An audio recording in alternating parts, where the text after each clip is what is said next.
So finally good morning student. जैसा कि कल हम लोगों ने फॉर्मेट का सिद्धांत और फॉर्मेट से परावर्तन के नियम को एनालिसिस कर लिया था, देख लिया था। उसी का नेक्स्ट क्वेश्चन आप लोग को आज हम लोग फॉर्मेट का सिद्धांत देखने को मिलेगा, जो अपवर्तन के द्वारा रहेगा, अपवर्तन के नियम से रहेगा। ठीक है ना।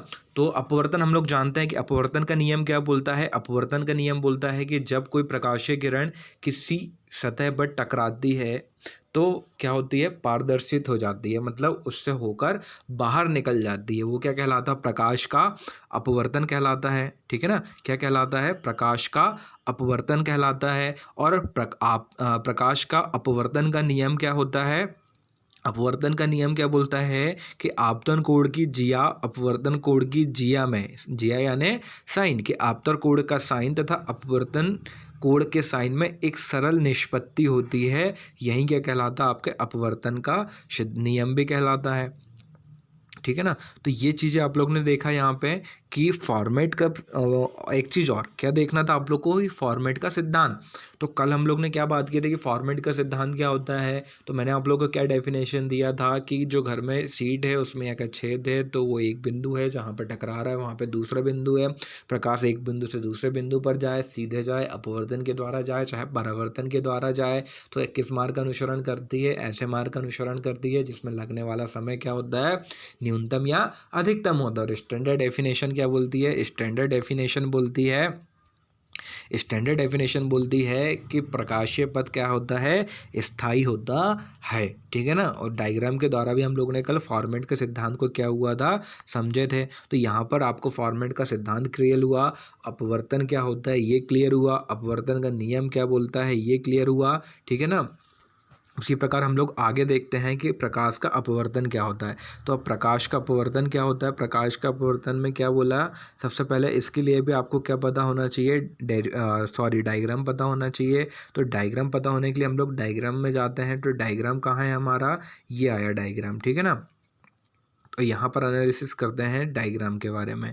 तो यहाँ पर देखो, डायग्राम के बारे में एनालिसिस करने के लिए सबसे पहले जो आपका एक्स वाई दिख रहा है, ठीक है ना, ये एक्स और ये वाई आपका।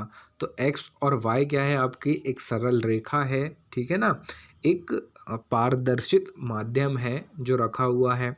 प्रकाश किरण कहाँ पर आ रही है, प्रकाशीय किरण इस ए पॉइंट पर आ रही है, यहाँ पर आई और कहाँ पर चली गई प्रकाशीय किरण, यहाँ से आते हुए कहाँ पर चली गई, वो इस पॉइंट एम पॉइंट पर क्या हुई, प्रकाशीय किरण चली गई।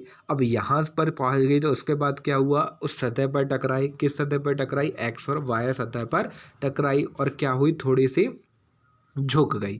ठीक है ना। टकराने के बाद क्या हुई, थोड़ी सी झुक गई और कहाँ पर पहुंची, ए डैश पर पहुंची। अब ए डैश पॉइंट पर पहुंच गई है ना, ए डैश पॉइंट पर पहुंच गई तो क्या हुआ, जो आपतित किरण है और परावर्तित किरण जहाँ से क्या हुई, परावर्तित हुई, वहाँ पर मैंने क्या कर दिया, एक अभिलंब डाल दिया।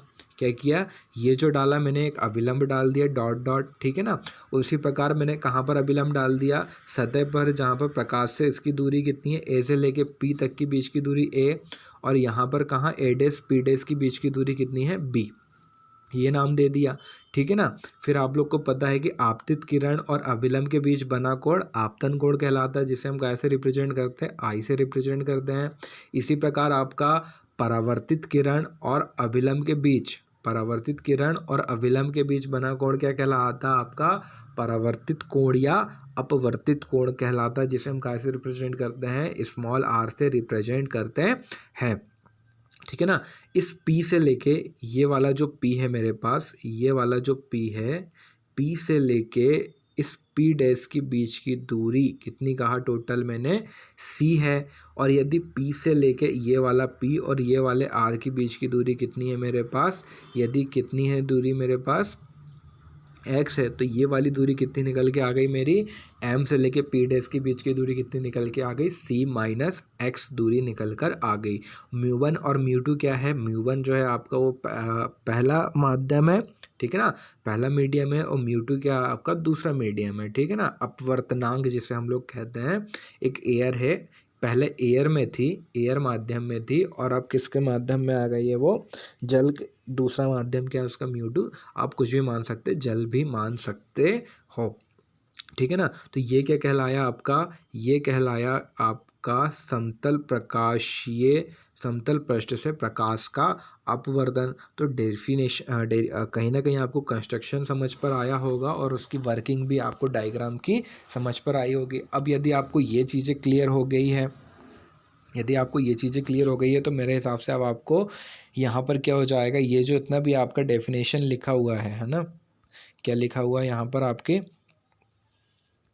ये जो लिखा हुआ है आपका, ये आप डायग्राम से एनालिसिस करके आप अपने मन से लिख सकते हो और आपको आंसर कॉपी में भी ऐसा ही लिख कर आना है, ठीक है ना। अब चूंकि यहाँ पर थोड़ा सा ध्यान देने योग्य वाली बात है कि ये वाली जो लाइन है वो क्या बोलती है, यदि माध्यम 1 में प्रकाश का वेग v1 तथा माध्यम 2 में प्रकाश का वेग v2 है तो a से a' तक जाने में प्रकाश द्वारा दिया गया समय, मैंने म्यू1 जो बताया था आपको पिछली कक्षा, अभी पिछले उसमें कहा है मैं डायग्राम में, ठीक है ना, वो क्या था आपका, म्यू1 जो है वो पहला अपवर्तनांक है, मान के चलिए एयर है, और म्यू2 क्या है आपका दूसरा अपवर्तनांक, मतलब दूसरा माध्यम है आपका, उसे क्या बोल सकते हैं, वाटर बोल सकते हैं। अब वाटर यदि बोल दिए आपने तो ए तक जाने में लगा समय उसने क्या बोल दिया, T=AM/B1 + MA' B2।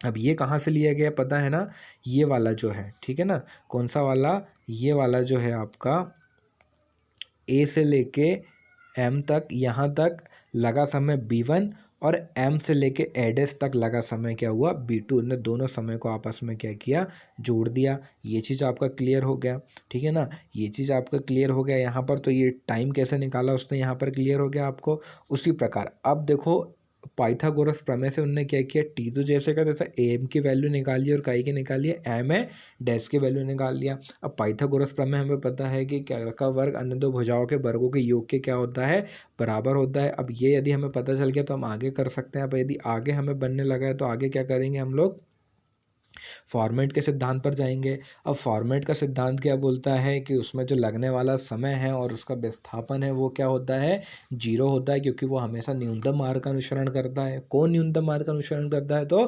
प्रकाश हमेशा न्यूनतम मार्ग का अनुसरण करता है। तो हमारे पास यहाँ पर पिछले में क्या निकल गई थी, टी की वैल्यू निकल गई थी, ठीक है ना। हम लोग ने काई की वैल्यू निकाल लिए थे, टी की वैल्यू निकाल ली है।